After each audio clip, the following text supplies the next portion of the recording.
Welcome everybody to Chronicles of Arcanis. Once again, we're going to take a real in-depth, intellectual, philosophical, and thoughtful discussion. And of course, whether you realize it or not, there'll probably be some religious discussion as well for many reasons. Um, and so I'm joined today by Shawn Esterline. Shawn is one of those names that was on the Living Arcanist Yahoo LA Talk, who became a face through heading to places like Evansville Gaming Club and Fort Wayne for gaming conventions, Origins, and of course the occasional Gen Con. Um, so what I can tell you about my recollection, because um, there was a lot going on. There were a lot of people stepping up right away. That the intensity with which the Arcaniacs understood how rare and unusual a product we were encountering. Um, as my favorite word, I should probably just change the name of the podcast to verisimilitude, because I felt like I was reading archaeological discoveries, anthropological discussion, historical texts, and I could easily tell that I was looking at bias. And it was for me, who at that time, I'm in my 30s, so I'm way past the murder hobo stage. My friends and we've played all different types of games. At this point, I was, I'd been playing by 2001. I started playing in 1980, so 21 years. This is Yeah. this is now not just a fad for me. This is not just, ooh, this is the cool thing that's happening on the cool Netflix show.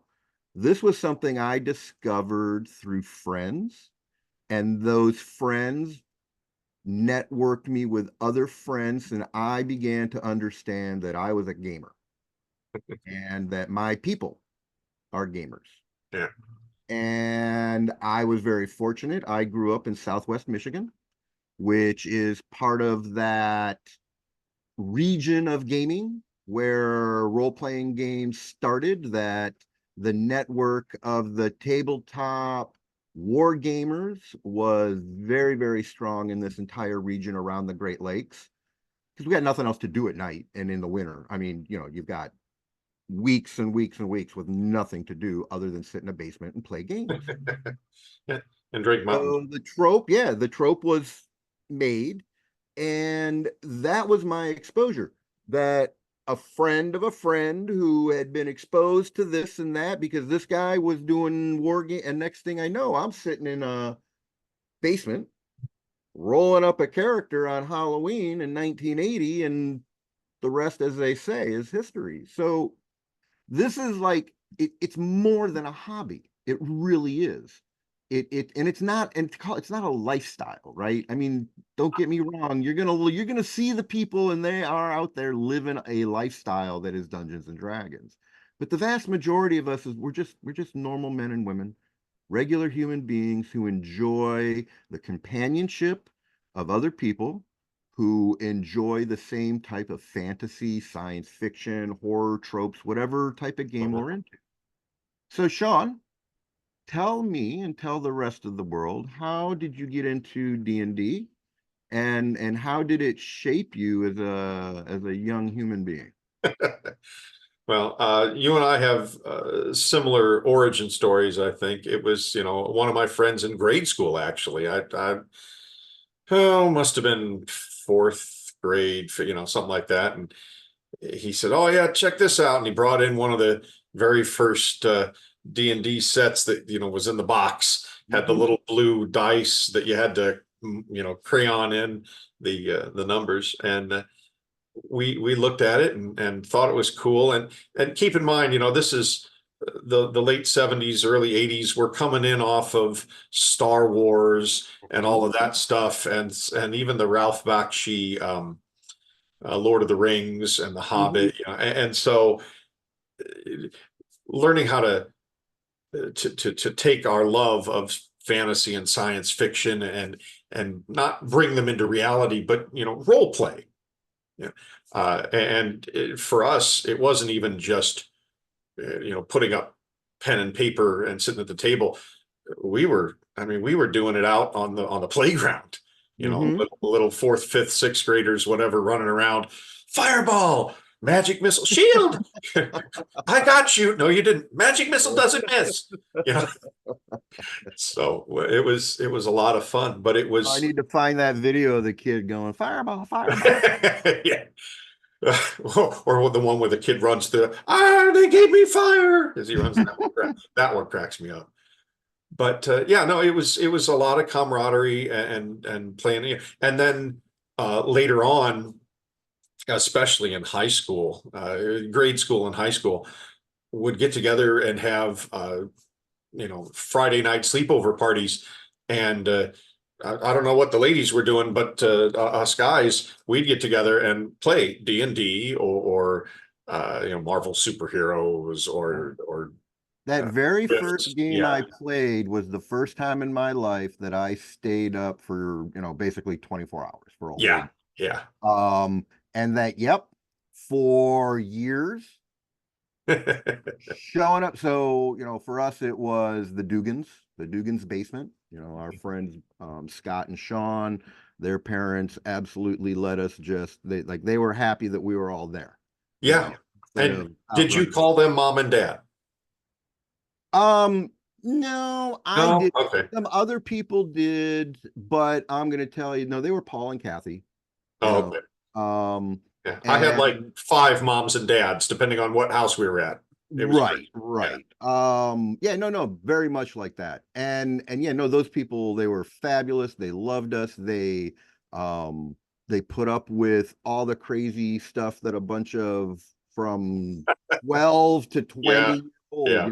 that was the range that we were all hanging out those years, basically from 80 to 87 is when I joined the Navy. So that was kind of the end of everybody hanging out on a regular basis because we're all in college. Right. But those friendships, man, that stereotype of being down in the basement, the fact that there were Mhm. parents out there that recognize, because this is another aspect that I look at and I talk about a lot, is D&D saved my life. So I was undiagnosed with ADHD and um so I was undiagnosed with depression and OCD until I Oh, was wow. Okay. Yeah. up, and I was undiagnosed with ADHD, which turned out that's the cause of the depression, until I was 38. Mm. And so I went through from 38, and I kept going to school and dropping out, and I went through that until where we made 2 months ago, where I was diagnosed with autism. Oh, my. So Okay. I'm a high functioning autistic. And so I say D&D, this is what I understand now. Mhm. Dungeons and Dragons really helped me. I mean, it helped me in ways because I didn't understand what was going on in the world. I didn't understand how people were behaving. I couldn't categorize them. And Right. so it gave me structures that I could use in my head. And Eh, it also helped me mask, right? So, Right. I learned how to role play the social environment.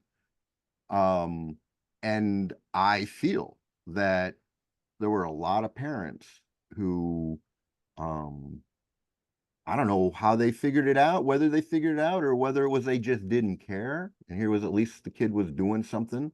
Um, but it gave what today would be special ed kids, that all of those gifted and talented programs from the 80s and 90s, those were special education for, what are now called ASD1, autism spectrum disorder type 1, high functioning. Mhm. So that's actually why I'm doing this now. Is because I had to step away from the kitchen. I left gaming in 2010, and I've been working professionally as a chef, and I need to be around my people again. And you're my people. Right. And I know this because 20 years ago, you were my people then. And the kind of people who are my people they always stay my people. Yeah. So People that people game, don't change their essence. yeah, yeah, yep. So So tell me about your friends then, because I mean, I was very fortunate. You're talking about a large group of friends. I didn't, when I joined the Navy, is when I discovered there were people living in the world who had all the books and no one to play with. Oh yeah, yeah. No, I was fortunate. I was blessed. I mean, there was a core group of us, maybe 6, 8 guys, and there were some that would go in and out because Fort Wayne, where I grew up, Fort Wayne, Indiana, has a seminary, and I went to a Lutheran grade school, and so I had a few guys that were some 4-year friends because they were in the school while their dad was at the seminary. Right, But right, but I, still lifelong friends. I still stay in right. contact with some of these guys. I mean, they're all around the world, Yep. but we still My stay in group, contact. my group we now call the May Weekenders because after we got to that age where when the first guy got married, Uh, we held a big bachelor party, and of course, being nerds, we didn't go to a strip club and be yeah, hooked and below. We rented a house on Lake Michigan and played games for 3 or 4 days. nice. It wasn't That the house became a from tradition. Stormfront, was it? I We were in Glen Arbor. Oh, okay. No, Yeah, yeah, sorry, Stormfront, the Dresden Files. yeah. I know what you're talking about. Yeah. Yeah, we were not. That's down south. Okay. Yeah. Um, so yeah, those. I mean, I graduated high school in 1985. I Mhm. have conversations with these guys. I'm gonna on the end of the month on the 31st, I'm headed up to northern Michigan to do an annual fishing trip with, Oh, nice. the guys that were on the peripheral. Like they weren't hard. One guy's Right. not a gamer at all. The other one would play card. They all play cards, but Right. war games. One guy would do war games, and the other guy's a musician, and we all just hang out. To Yeah. this, Yeah. No, that's awesome. I've got my college group is even more. I'm actually running a game right now. I'm running Tomb of Annihilation for a group of people that we all went to college together, some fraternity brothers and that kind of thing. But yeah, still get together and do stuff with them, at least online. If we can't do it face to face. And yeah, and then obviously you mentioned when we were talking earlier about Evansville. Yeah, I did a whole lot with the Evansville Gaming Guild and the groups down there that were the gaming groups, and still to this day do stuff with them online too. Boy, I tell you, the online has really made it a lot easier to get together and do stuff. It's not the same as being face to face at the table, Mhm. but it's better than it's Yeah, better than I'm a trying stick to in make a the transition. I'm trying. I played my first online Living Arcanis a week ago, uh, and you're right. I'm I'm I'm really funny. Like you teach me technology, and I'm on it, but right. you want me to figure it out on my own, and this is where that learning disability shows Yeah. up. I Uh, so there you were. So you're Fort Wayne. So one of the great yeah, things about Fort Wayne is that, and it's in my opinion, being from Michigan, is the only great thing about Fort Wayne is that its location is easily accessible to Chicago, to Detroit, to Indianapolis, to yeah, Columbus. everything's about 3 hours away, maybe four Right. times. Yeah. So, in that area, really what I think of as the medium-sized con, that's where they began to grow. So there were Uh-huh. lots of these little tiny cons, and then there were the two biggies, Gen Con and Origins. So you probably had an opportunity very Oh early yeah. on to do that. So what was your Yeah. initial con experience like? Did you get involved with RPGA right away, or was this something that Pretty much. I had just so this is I didn't get into gaming conventions until 2000. okay? So for me it was just hanging out with the guys and playing whatever we wanted to play, and then was high school and all the drama of high school. But there was a high school, we had a gaming club. One of the teachers actually would Hmm. run a game for us. Just it was a blast. It was just second edition D&D kind of stuff. Hmm. But when I got into the living systems, Living Greyhawk and then Living Arcanis, that was the early 2000s when I was up in Chicago. Okay. So, but I knew the conventions existed. I just didn't go to a lot of them Hmm. uh, as a Well, your younger. job doesn't really permit taking a Sunday off on a regular Yeah. basis. Getting that Well, like but that's the funny thing is that it was the job that took me to Chicago. That was my first church. So, but I got there and I was a single guy and I'm in Chicago. You know, I had gone to school at Valparaiso and that's where I went to college. So I knew the Chicagoland area pretty well. I already had some friends up there. And so I wanted to get back into gaming and they said, hey, there's this back then, right before, you know, getting into Living Arcanis, it was Living Greyhawk and, you know, Mhm. hey, come play the, and so we made up characters and went whole heart. And then I ran into Henry and Living Arcanis and I was like, ooh, I like this better. You know, What not did to you knock like about it? What was it? not to knock Greyhawk and any of that. I mean, those are the man, those books have been around for centuries, it seems, you know, I mean, everybody. And uh, I liked, I think you mentioned a little bit about it. I liked the historicity and the different cultural aspects, you know, they were, Henry had done a good job, I thought, of bringing up the different empires Mhm. and really giving it a little more flavor. And this is coming off of a guy who had just finished reading like the third or fourth book at that time of the Wheel of Time series, Mhm. which was just so deep. There's so much information there. Mhm. You know, it was real world building kind of a book, and I got that same sense from what Henry was putting out with Paradigm, and so I jumped in with both feet. I was like, that's kind of cool. You know, made up my character, still my favorite character that I've ever played today. So I And don't do this often, but you can tell me about your character if you like. no, well, don't laugh, don't judge. But it was, and this was 3.5 before we got to art, but it was his name was, well, nobody knows his name. Okay, I'll tell you, in 20 some years, he's never given out his name. His actual name was Barrowwind, Barrawynd. And that's the first time I think anybody publicly has heard that because his nom de plume was Whisper. He was a rogue wizard. And short little backstory, he'd been, you know, cut and left for dead, healed naturally, so magic couldn't fix his voice. So he sounded amazingly like Batman from the 90s cartoon, which was just fun.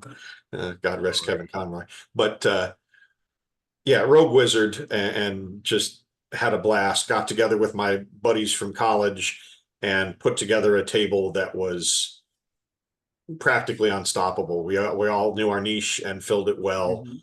you know. And I You're one of those tables. I was talking about this as well with Kim Kimberly the other day. yeah, How that first the last Gen Con in Milwaukee was really the first big Gen Con for Arcanus. right. And there were like, we were both talking about how surprised we were that there were people showing up with like organized tables, right? Uh-huh. And I was talking about the guys from Atlanta, right? The Georgia guys who I did them 2 rounds in a row because whatever I was running that time.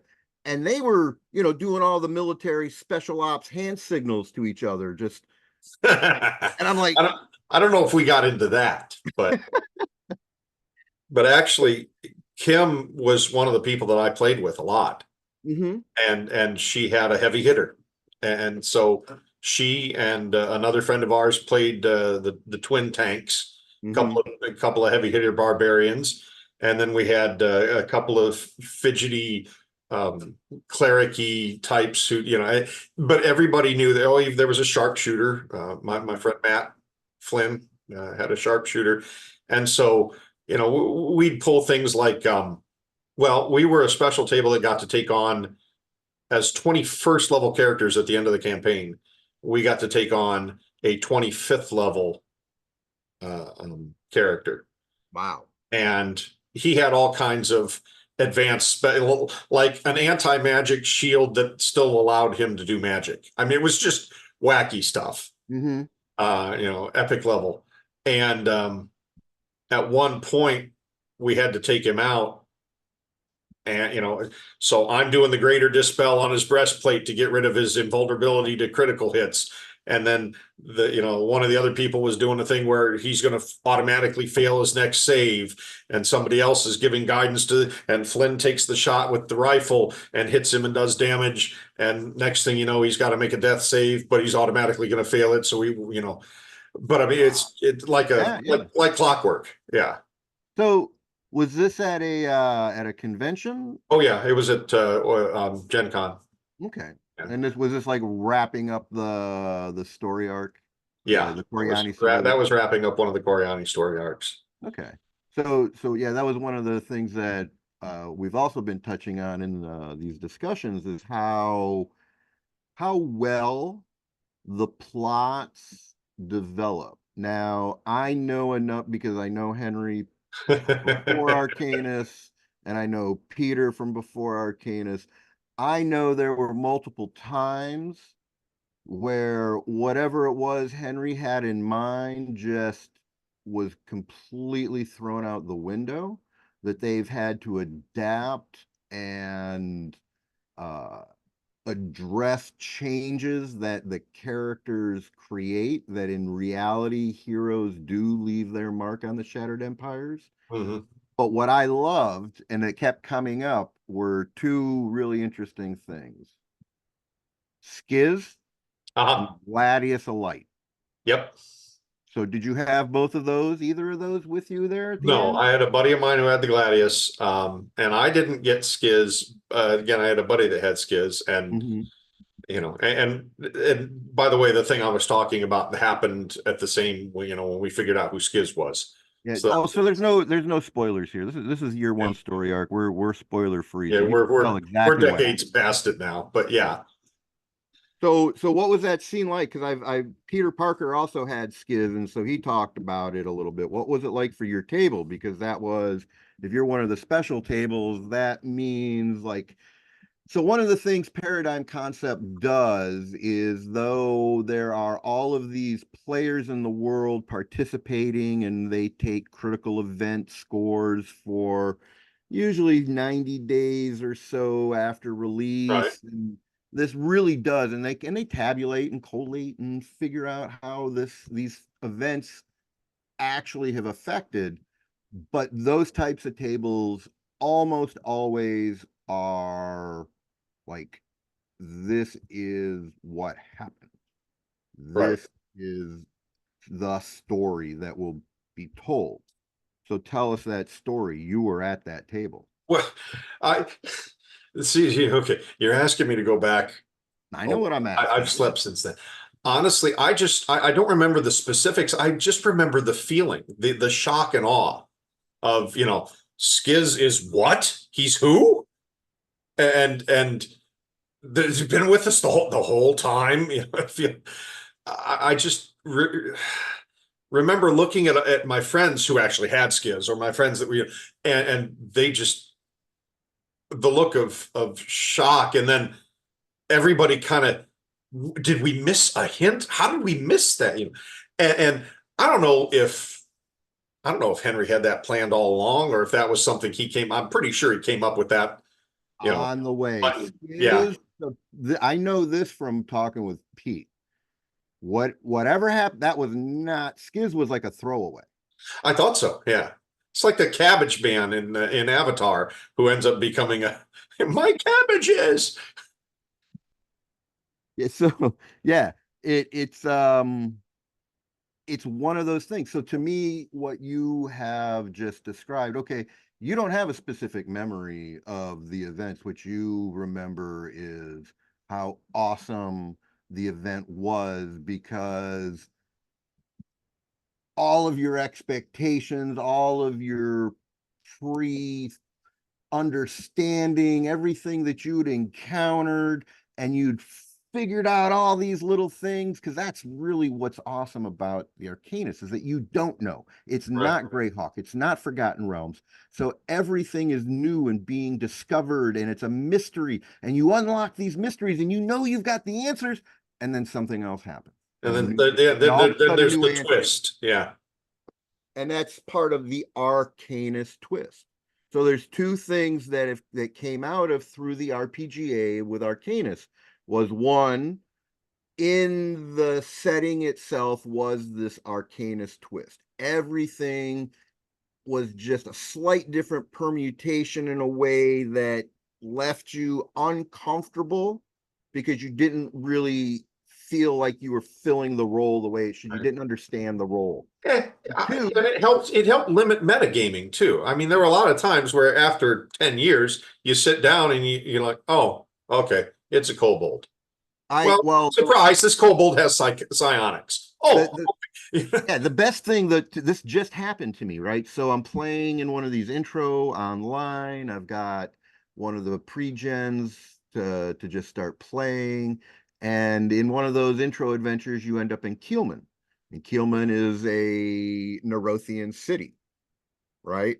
uh-huh. But I knew all this stuff, right? That was, like at one point you have to take a prisoner and rescue them, and there are two Nihangs Uh-huh. that are the higher, yeah, Nihangs, not Akali.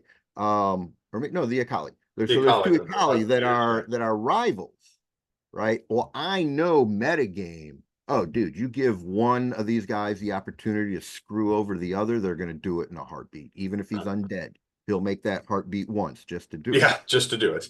So, that was knowing that going in and seeing all these other people who were fairly new to Arcanus and not knowing that, I was like, oh yeah, I remember that feeling because everybody Yeah. talks about like, so shall you reap, Oh yeah. how that going to the you instantly, oh, this is not Gary Gygax RPGA. No. There's something else That going on. one came with warnings. Yeah. Yeah. So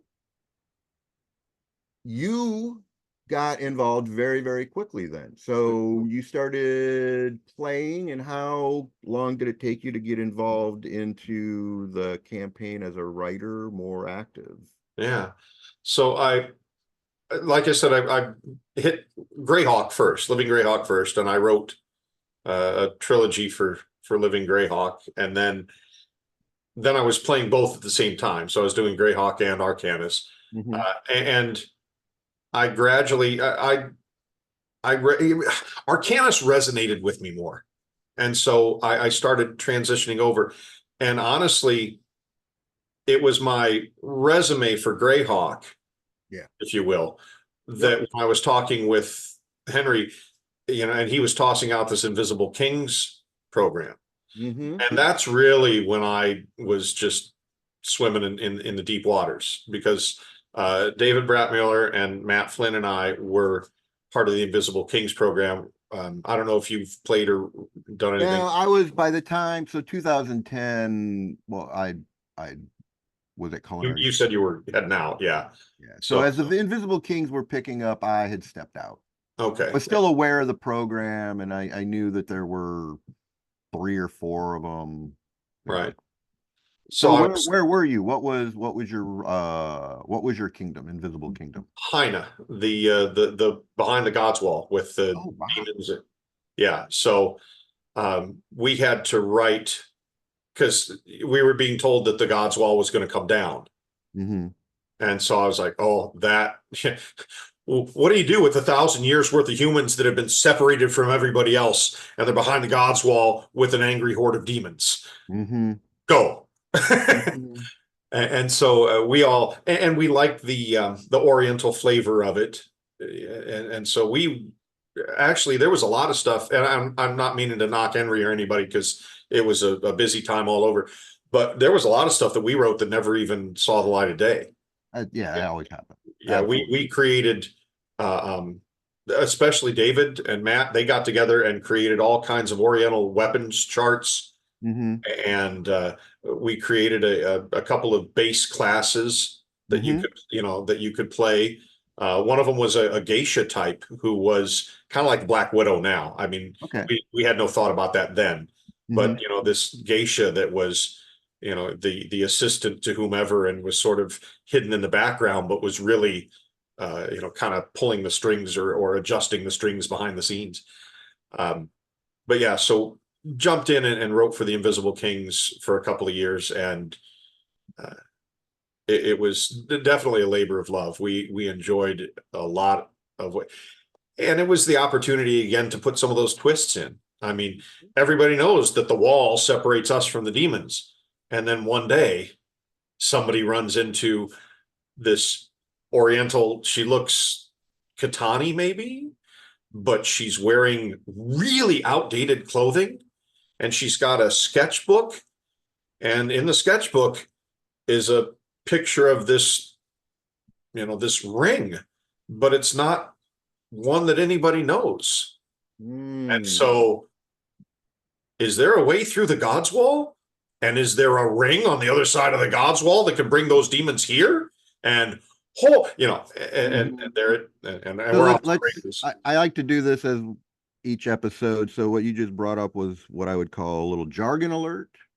So we're Yeah, talking about you refer to it as a circle. Some people go, well, it looks like a Stargate. Some I people, didn't want to say Stargate, but yeah, that's okay. But so explain what you have just what you are alluding to, and go ahead and be as descriptive as you're yeah. comfortable. So, long and the short of it is, in the Arcanis setting, there are these ancient rings, for lack of a better definition, Stargates, right? Mhm. But instead of going planet to planet, think of them more like from state to state, or country to country. And so there's this smattering of them, and some of them have been lost to time. And every once in a while you hear about somebody stumbling across one, and that was actually one of the fun things about Arcanis is you could play a character who had the innate ability to activate those if you were Ansharan. And so that was, a draw for one of my buddies. Actually, Kim's husband was an Mhm. Ansharan, and Okay. his big shtick was he went around and tried to locate and get on his, as many, so he could go through Mhm. 13, I think he got up to something like that. Just he was I didn't trying. know there were that many. Oh Wow, yeah, there's there were. 13 I known think gates. so. Yeah, So but they're that called was, the Gates of Anshar. yeah, Gates of But Anshar. did you guys, was that just a hook, or was that like a ground floor really important part of the story you were telling up there? It depends on what story. Sometimes they were a plot device because you got to get from point A to point B and you don't want it to take 3 months. Mm-hmm. Other times, when we used it, it was a bit of a hook in that we wanted the heroes to go locate and then hopefully establish a perimeter around this ring where all the demons were, so Mm-hmm. that nobody could send a horde of demons through, and to an unsuspecting empire or empires. Mm-hmm. So it just depends. There was a lot of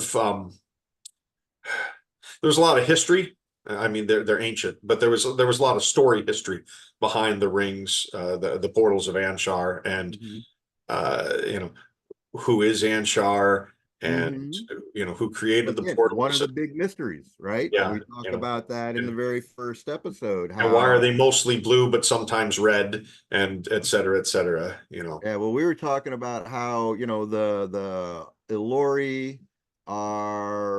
Ilori gods are defending themselves against the Pantheon of Man, and one day they go from 11 to 12, Yeah. and everybody's cool with it. Nobody says, "What? Who are you? What do you mean, Anshar, you're my sister? Where did you come from?" No, no, don't Anshar's don't just remember you at the family gatherings. Yeah. yeah, yeah. Whose skull did you come out of? Right. Right. So did you guys explore that aspect? Or what was your focus with that Invisible Kings? And tell us a little bit about, just what it was like taking on that kind of responsibility, uh honestly, on volunteer basis. Yeah. No, it was in 90% of the time it was the best thing ever. Every once in a while something jumped up and bit you in the butt, but 90% of the time it was amazing, because part of at least for me. I don't want to speak for David or Matt or anybody, any of the other IKs or IQs, if you want to talk, because there were some ladies. Right. There were some IQs. Yeah. Yeah. They were smarter IQ. But it was, for me at least, it was always a labor of love in terms of I love playing. And so if I can write something that gives somebody 4, 5, 6 hours worth of playtime and they enjoy it, Mm-hmm. I'm a happy camper. That was my goal, was just to increase the fun. Mm-hmm. Now, if I can do it in a way that was surprising and kept people even experienced play, and keep in mind, like I said, I'm coming from a background of having a lot of friends who are experienced gamers. I mean, these are really, really top-notch gamers. And so if I could write something that they would enjoy, that would keep the spirit of the whole Arcanis setting, and at the same time, give somebody something to scratch their heads about and say, what was that?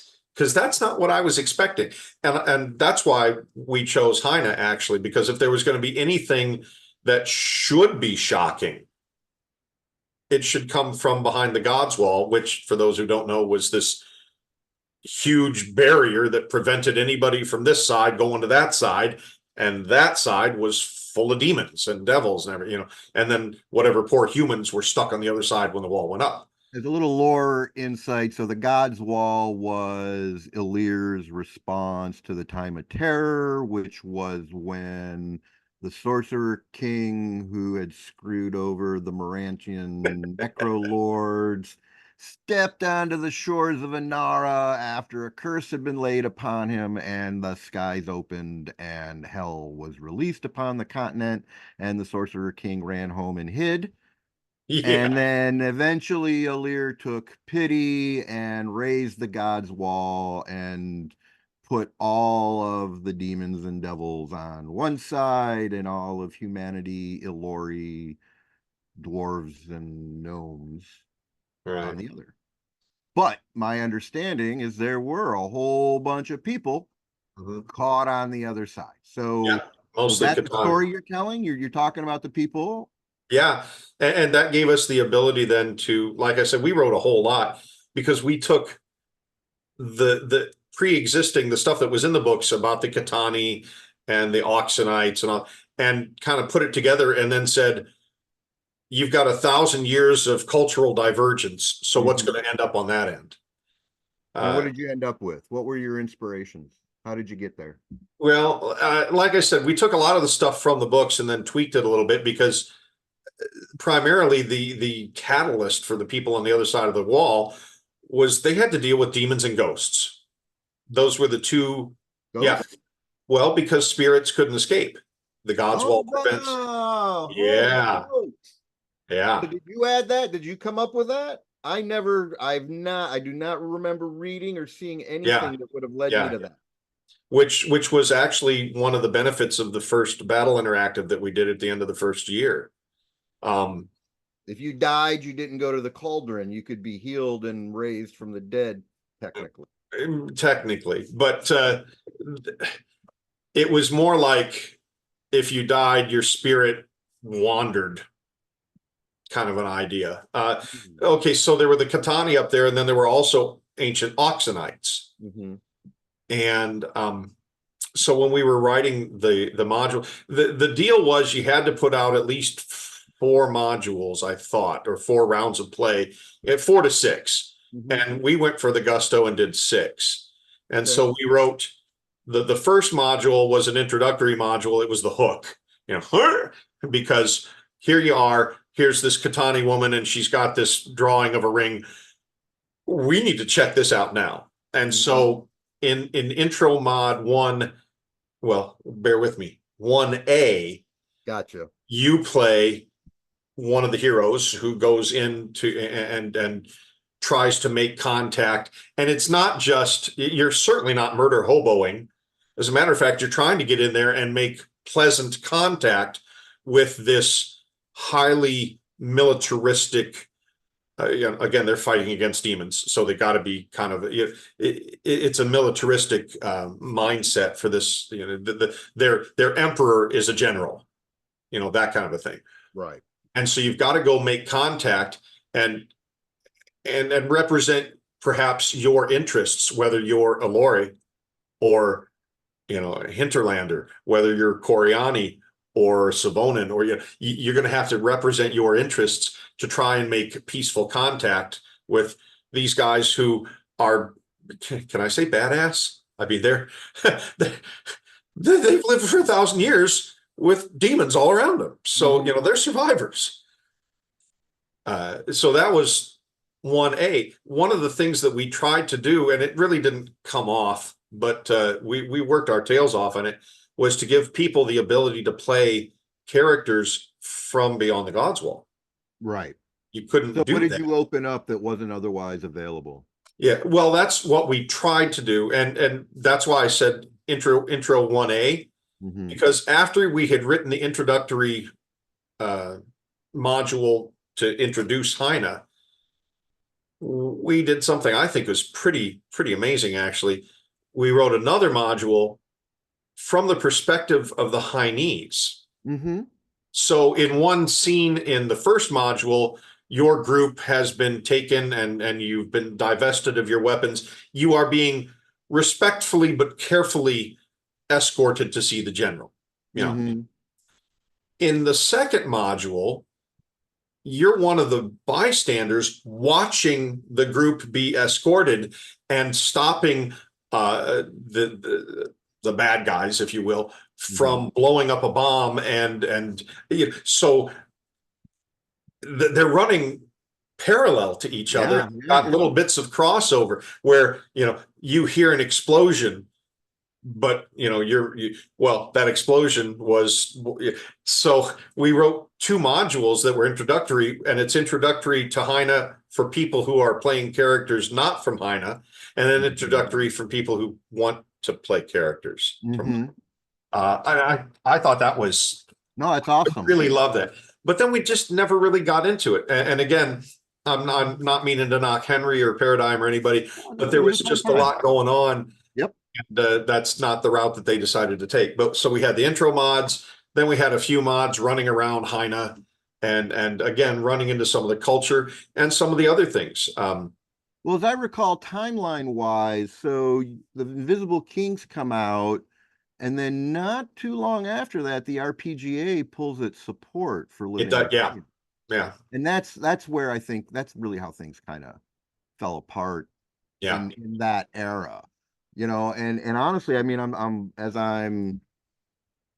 so basically what's happened for me is I've mentioned in almost every time I talk. So my background after, I did RPGA judging from 93 to 2010.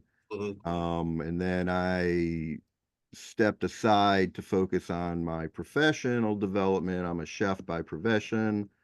And then as a really long roundabout story short, in 2018, so 2018, I was offered an opportunity to come off the road. I used to work all over the country opening up kitchens for other companies. I worked for what's called a food service management company, and I worked primarily in senior living and hospitals. And the opportunity came to come off the road to an account 7 blocks from my apartment. And it turned out to be the Brooklyn hospital where the first COVID death occurred in New York City. And so where we're looking right now, 5/2. So yeah, we're well into 4 years of me going. So I got COVID at the end of March. And then by the end of April, I'm wandering around my kitchen trying to figure out why I can't remember what I'm doing when I leave the prep table and why I'm standing in front of my oven. And the exhaustion, and it just went, and I tried to hold it out for 2 years. And so now, really, really long story short, I'm semi-retired now. So I can't do the kind of work I've been doing. So I'm making this pivot on advice of, because I really, really did not want to admit that I was going through a burnout. And this is a real common thing with chefs. Mhm. Chefs are actually one of the few industries where we have a worked ourselves to death rate. I'm not going to make a burnout joke about you being a chef. That's just Yeah. poor So, form. yeah. So chefs, we get burned out and we don't like to admit it. And I was, and it was the one of the issues, the biggest issue actually I had with the post COVID was, I ADHD, OCD, undiagnosed with autism spectrum disorder. And so my anxiety, it's a high stress job already. Mhm. I would already started seeking treatment once again for anxiety. And then COVID happened and everything blew up. And I won't go into details of what life was like inside that hospital for 2 years. But I lost my ability to regulate my anxiety. I was having panic attacks every day walking to work. I was Oh, angry all the time. And so, yeah, eventually the therapist said, the one that diagnosed the autism said, yeah, go hang out with your people. mhm. And so that's what I'm doing. And my favorite people were the Arcanis people. And so, I'm prepping up for Origins. Mhm. Uh, I'm really excited. I volunteered a while ago with the hopes that things would work out, and they have, that I'll be able to support Arcanus game, by running games. Good. Yeah. And what I'm hoping to do is continue to make these connections with the original Arcaniacs. And and then, talk to Henry about, let's get some Invisible King kind of programs going again. Let's get those Invisible Queens out there Yeah. who have these great ideas. So, but that's the part. So how did that work? You had these ideas. I know Henry fairly well. I know he's got a massive idea and plot in his head. How much pushback did you get from the things that you wanted to do? Why? So I guess how Yeah. much, freedom did you have to play in his world? Uh, Surprisingly, a fair amount, as long as you didn't touch a few key points. And the way that things were going, Haina wasn't Haina was on the back burner as far as key points go. Yeah. So we had a lot of fun just creating, it was basically we'd create a bunch of stuff and we'd throw it at Henry and saw what stuck. Yep. Yep. Or one of his, whether it was well, I don't want to name, but there were a couple of people under him that were, depending on what year it was or what month it was, Mhm. they were basically his gatekeepers. Right. Right. Yes, this is good. No, this isn't. Yes, this works. Rework this. Don't touch that. That kind of stuff. So in that sense, it was very collaborative. Good. The um, honestly, the toughest part of it was having stuff that had been approved and written and And then it sat. submitted, Yeah. and this small conventions pop up, and oh, they're okay, so that's but what about it? Yeah, that was the most frustrating thing. And again, somebody's going to have to Well, not. operations. So Yeah. I mean, in essence, that's the kind of chef I am. I'm an Yeah. operations chef. I am a big picture thinker who understands and sees all the details and knows who or what tool needs to be used to address the details. But Right. you don't want me doing and that. and because we were not in the, I mean, he had a big story arc and a big plot that was going on south of the wall, south of the border, Right. And and he was going to so law school at the same yeah, time. yeah, Yeah, yeah, yeah, it's got a lot going on. So again, I'm not knocking it, but that was the most frustrating part for us, was to have all this stuff that we thought was pretty good. And we generally got really positive feedback on it. So I think I'm qualified to say it was really good. Mm-hmm. And it was just sitting there for a while. But they're all out there now. People did play that, had a good time. And we got to tweak. Well, we dealt with oh, my brain just shut off. There was not the Ashen Claw. Oh, yeah. Black Black Talon. Black Talon, Ashen Claw. There was another one. There was a Right. clutch that had died off, right? And in one of our modules, we reintroduced that clutch, that there were some of them that were in Haina and were buried in a caldera during an eruption.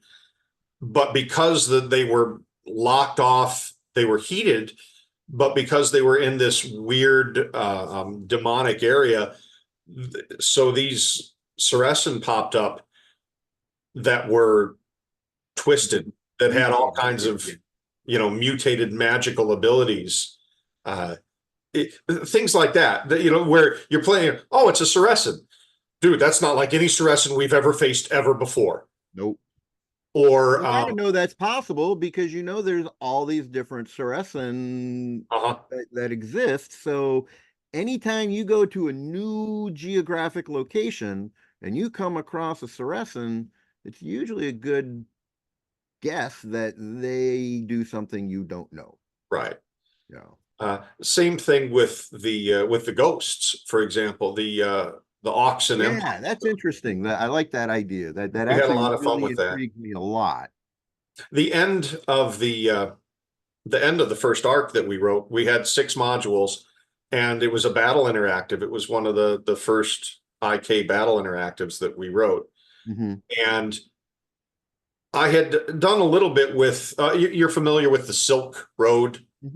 Yeah. So I wanted to do something similar. So came up with the Gemstone Road.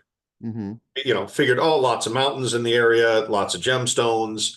And so they've got jade and diamonds and jasper and, all different kinds of, and so we came up with the idea that the capital city of Haina was the jewel of Haina, if you will. And so all of the buildings were adorned with, in a typical Oriental fashion, but they were adorned with jewels so that it sparkled.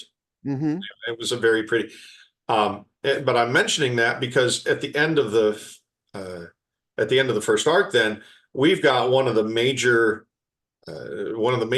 demons bringing his army as an onslaught to fight against the Hainese, and the Hainese have discovered that there is an ancient protective weapon, but they're trying to figure out, and so the heroes are working to try and activate this ancient protective weapon. And what ends up happening is it's kind of like a disco ball of death. There's the out of the center and the light, and it hits the buildings and it shines all over the place, and anywhere it hits a demon, poof. So we did that, but at the end of that whole shebang, then the Oxen Emperor is glad because part of what you have done is kind of lifted a curse. And so the spirit of an Oxenite who had been previously trapped, as a thank you to you, would jump into you and reside into you until you died once. Oh. And so if there was a killing blow or something that happened that made you die, then that spirit's energy would jump out and take the shot, or that spirit's energy would revive you. And so it was a get out of death free card. I remember reading something in 1970 something D&D about a creature that did that jumped into you and took one killing blow. And I thought that was the neatest thing in the world. I've looked for it. I can't find it. I've never heard of that. I've gone through, I don't know if it was Dragon Magazine or if it was, because I've looked White through Dwarf, books. maybe? That sounds like a white dwarf coming out of England kind of thing. Maybe, but I can remember I remember the picture. It was just a simple pencil drawing, but it was of a typical barbarian guy, and then this shape standing in front of him taking a sword hit. Hmm. But wherever it came from, that was the inspiration, for that. But so we're playing with ghosts, we're playing with demons, we're playing with things that you haven't seen in 1,000 years, the cultural differences. How do you deal with the different deities? Mm-hmm. Neroth, white, very well Right. respected. Right. Right. A lot of so we did try to bring in a lot of the Korean, Japanese, and Chinese culture and kind of mishmash it Mm-hmm. just to give it that Oriental flavor, Mm-hmm. and had a blast doing it. So, what have you been doing gaming wise, Arcanus wise, um, recently? I mean, Yeah, what's your current gaming I've done a schedule? little bit of ARG. I've been playing ARG still a little bit. Mhm. Most of it's online now. I'm a single dad with 3 little kids, and so that's a lot. That uh, is. yeah, I haven't been able to go to too many conventions or anything, but Cody Bergman, I don't know if you know Yep, Cody. I know who Cody Yeah, is. I figured you did. Absolutely. He's been running a group of us. When we can get our schedules together, you should do a podcast on the difficulty Schedule. of gamer schedules. But Yeah. yeah, I the guy that ran my game is in Australia, and yep, he's regularly on his whatever weird hours it is for him just to run Arcanus, well, fifth edition, at a yeah, normal time for the United States. yeah. Like if Running a game at 2 o'clock in the morning until 7 in the morning or something for you guys or yeah, whatever. Yeah. yep, that's exactly what he's doing. I mean, and that to me, that's what I mean by my people, you Hmm. know. Um, Let me tell you, a chef's work isn't done until the work is done. Hmm. That the mindset of commitment to hospitality, Right. that the goal, everything I did is to create an environment that makes you feel comfortable, and of course in senior living to feel appreciated and to feel like, you know 'cause let me tell you, man. Yeah. No, Woo! you're trying to help them enjoy life. Yeah, You're and trying to help and them enjoy life. I'm struggling with fighting with registered dietitians who are telling me you can't give this 84-year-old woman butter because she's on a, Right. and I'm like, dude, she's 84 and this tastes good, and when things taste good, they make you feel good.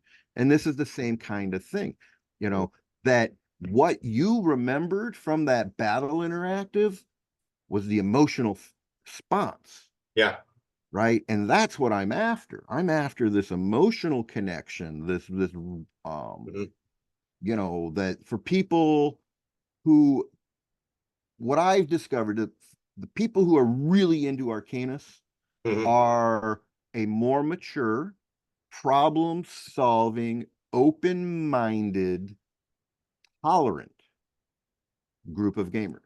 Oh, yeah, they are. Uh, Not to toot my own horn, but one of my absolute favorite scenes in Arcanis is one that I wrote. And it's okay. You're familiar with the Yamandrakes Mhm. and the black ships and all that kind of stuff. So Yamandragore also wanted to have some relations with the Hainese. Oh, wow. And so in one of the modules, and this is one of the modules, remember I was talking about that geisha class? Hmm. We stuck one of those. So the heroes are invited to dinner. And the heroes come to dinner, and there's the general and his lieutenants, and geishas are standing in the back and observing and helping the generals with the and then there's this other fella there, and there's this big long introduction, and the general says, please introduce yourselves, and everyone introduces themselves, and then at the very end the general says, And this is our, illustrious. I can't remember exactly how I wrote it, but it was basically, puff up this guy. His name is Darvin Bledsoe. He's our emissary from Ymandragor. I made Ymandragor the last word. At which Mhm. point, the people playing, especially the wizards or anybody, are like, They feel like they've been trapped. They've right. been So in a they're trap. at dinner. They're supposed to be putting their best foot forward with the general, Hmm. and they're in the room with a Yamandrake, and writing his responses. I tried to make him a fleshed out. He's a patriot. He loves his country, and honestly, some of the best villains are the ones that think they're doing the good work. Always, Yeah, yeah. always. So always, yeah. So he's sitting there thinking, look, the Sorcerer King is trying to do the best by, he understands magic better than anyone, and he is very powerful, Hmm. so that's why he brings these people, and he's trying to make a deal with the Hainese to take their people and train them so that then they can send them back and protect Haina even better against the ghosts and demons. Hmm. Yeah, That sounds so suspicious. it was fun, but but that's the kind of twist and moral quandary, Right. and just turn the tables on the, you're not going to murder hobo your way through this, not No, even remotely. no. And I've said every episode, there were many, many times where many adventures where if combat happens, you lost and Yeah, you may not have even realized it. yeah, That they're, part of that taking the reports, these after action reports, that then tells the campaign, you know, what happens to important NPCs who may have been this linchpin to make X, Y, or Z happen, and now it doesn't. And right. that changes the whole course of the story. And threw Henry into a tizzy, I'm sure, but Yeah, yeah, yeah, yeah, absolutely. Well, Kim was talking about the Swords of Nair, oh and yeah. that nobody expected that to happen. And then we have a battle interactive of four armies, and only three armies are actually thought to need to be there. And it turns out two tables show up, and they're part of the fourth army, who are Mhm. the Nearites, the Swords of Right. Nair. It's like, what? Yeah, we throw curves. They give us Arcanist twists, and we give them back. Oh yeah, and that was one of the things that I loved as an author, was doing my darndest to write modules that weren't just hack and slash, win the day. Hmm. To try and find, and it was everything from, I wrote one module that was effectively a murder investigation, Hmm. but, took my inspiration actually from an old Star Trek with Jack the Ripper, the idea that the murderer is a non-corporeal being that's jumping from body to body, you know, Hmm. so What when an it jumps in, interesting thing that you're so focused on the incorporeal spirit. there were a lot of fun I things to play mean, with. you look at, what is your profession? What it's like, it seems like there's a tie-in here. There seems to be, but It honestly, it was just a fun way to try and do, so you got one module where you have to be Columbo. hmm. You got another module where you have to be somebody who's really good at diplomacy. Hmm. You got another module where, yeah, you need Thundar the Barbarian to come running through because there's things to kill. Uh, but all in all, trying to come up with that and keep it in a cohesive, where there's an overarching story or an overarching theme, even if it's not the particular focus of that particular module. Yeah. Well, my goal, like I said, I'm gonna do this fifth edition stuff down, go to Origins, and then after that, I want to start running some games online, get my game master chops back, Yeah. and then Cody I'll uses, probably figure out the ARG. I haven't played the Arcanist role playing game rules. I have the books because I supported the Kickstarters, but yeah, I've never played. The ARG stuff is fun in terms of, I don't want to knock fifth edition because I like fifth edition. Mhm. Fifth edition is very streamlined,